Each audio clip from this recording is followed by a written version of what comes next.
संगीता जी आप ही के साथ करते हैं, क्यों आम आदमी पार्टी को या फिर विपक्ष को लगातार ये लगता रहता है और लगातार इस तरह के आरोप भारतीय जनता पार्टी पर लगाए जाते हैं कि ईडी हो, सीबीआई हो, आईटी हो, सबका दुरुपयोग आपकी आवाज को दबाने के लिए, आपको कुचलने के लिए, आपको सत्ता से बाहर रखने के लिए, चुनाव में अच्छा प्रचार प्रसार आप न कर पाए इसके लिए मुख्यमंत्री को जेल में डाल दिया जाता है, उन पर कार्रवाई की जाती है। क्यों ऐसा लगता है? ईडी, सीबीआई, आईटी तो आपके जमाने में भी थी, आपने क्यों काम नहीं किया? क्यों भ्रष्टाचार को उजागर नहीं किया? वक्ता जी लगता नहीं है, ये केवल महसूस हमारे देश की जनता है कि जो इलेक्ट्रॉनिक 8,000 करोड़ पार्टी को चंदा मिला, पार्टी है। सीबीआई ईडी का प्रयोग लोगों को डराने के लिए किया गया और उससे चंदा वसूली की गई। जो बीजेपी एक चंदा वसूली पार्टी है, वो भ्रष्टाचार की बात करती है तो बहुत हास्यास्पद लगता है वक्ता जी। माननीय मोदी जी के भाषणों पर आज हंसी आती है कि वो भ्रष्टाचार से उनका कोई लेना देना ही नहीं है, कि वो भ्रष्टाचार खत्म करने आए हैं। उनका काम है कि भ्रष्टाचार का पैसा उनकी पार्टी को मिले और सारे जो भ्रष्टाचारी है वो उनकी पार्टी में आ जाए, और एक वॉशिंग पाउडर उन्होंने बनाया है जिससे वो धुल जाए। और एक लंबी लिस्ट है वक्ता जी, मैं कई बार उस लिस्ट को आपके चैनल पे भी पढ़ चुकी हूँ। देखिए, चाहे वो शुभेंदु अधिकारी हो, हेमंत विश्व शर्मा हो, रमन सिंह हो, शिवराज सिंह हो, येदियुरप्पा हो, अजीत पवार हो, छगन भुजबल हो, संगमा हो, तो एक लंबी फहरिस्त है। इन लोगों की कार्यवाही आखिर क्यों रुक गई? और इनको भ्रष्टाचारी बीजेपी ने बताया था वक्ता जी, तो क्या तब बीजेपी झूठ बोलने का काम कर रही थी या आज झूठ बोलने का काम कर रही है? तो इसका मतलब बीजेपी लगातार झूठ बोलने का काम करती है। और आप अगर उन तारीखों को मैच करेंगे कि अजीत पवार जी जब शपथ लेते हैं 23 नवंबर 2019 को, उसके बाद 25 नवंबर 2019 को उनका फाइल जो है वो बंद हो जाती है। तो ये कोइंसिडेंस नहीं है वक्ता जी।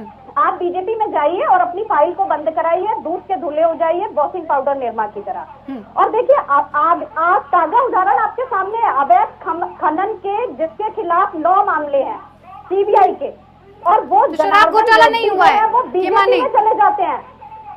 संगीता शर्मा जी बीजेपी में चले जाते हैं अवैध खनन के आरोपी, जिन पर 9 मामले हैं। ये मान लिया जाए, किस तरह की बात करती है दूसरों पे आरोप लगाने का? ठीक है, तो ये माना जाए कि किसी भी ये जिस तरह का नाम लिया जा रहा है शराब घोटाले, एक तरीके के घोटाले का, इस तरह का कोई घोटाला हुआ नहीं वक्ता जी। संगीता जी आपकी वक्ता जी, सीधा सा सवाल है, बिना पहेली के कोई भी जनता का व्यक्ति उसे सुलझा सकता है कि 60 करोड़ रुपया जो शरद रेड्डी है वो देता है बीजेपी को, घोटाला आम आदमी पार्टी ने किया। संगीता जी आपके सिस्टम की, आपके फोन की जो आवाज खुली हुई है उसे पहले आप म्यूट कर लीजिए, क्योंकि उसकी आवाज रिपीट आ रही है और जिसके कारण मैं या बाकी के पैनलिस्ट आपकी आवाज को पूरी तरह से नहीं सुन पा रहे। एक चबन्नी ये ढूंढ नहीं पाए 60 करोड़ रुपया जो शरद रेड्डी ने दिया, जिसको इन्होंने जमानत पे रिहा कर रखा है, वो बीजेपी को दिया। तो ये पहेली तो जनता का कोई भी व्यक्ति समझ सकता है कि पैसा बीजेपी के खाते में जाए और भ्रष्टाचारी आम आदमी पार्टी हो जाए।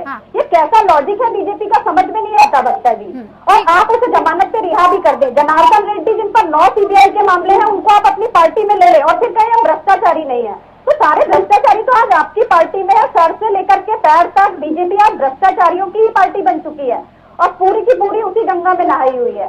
तो इनका काम है केवल विपक्ष को मिटाना वक्ता जी। मैं तो यही कहूंगी कि ये विपक्ष को खत्म करना चाहते हैं और एक अपनी ही सत्ता को स्थापित करना चाहते हैं। लेकिन जनता इस बार देख रही है, कल की जो महारैली हुई उसमें लाखों की संख्या में लोग मौजूद थे और जनता इस बार बदलाव चाहती है वक्ता जी। और माननीय अरविंद केजरीवाल जी जो जेल में हैं, उन्होंने जेल से भी 6 गारंटियां आज जनता के लिए दी, क्योंकि वो जेल में रहकर भी केवल जनता के लिए सोच रहे हैं।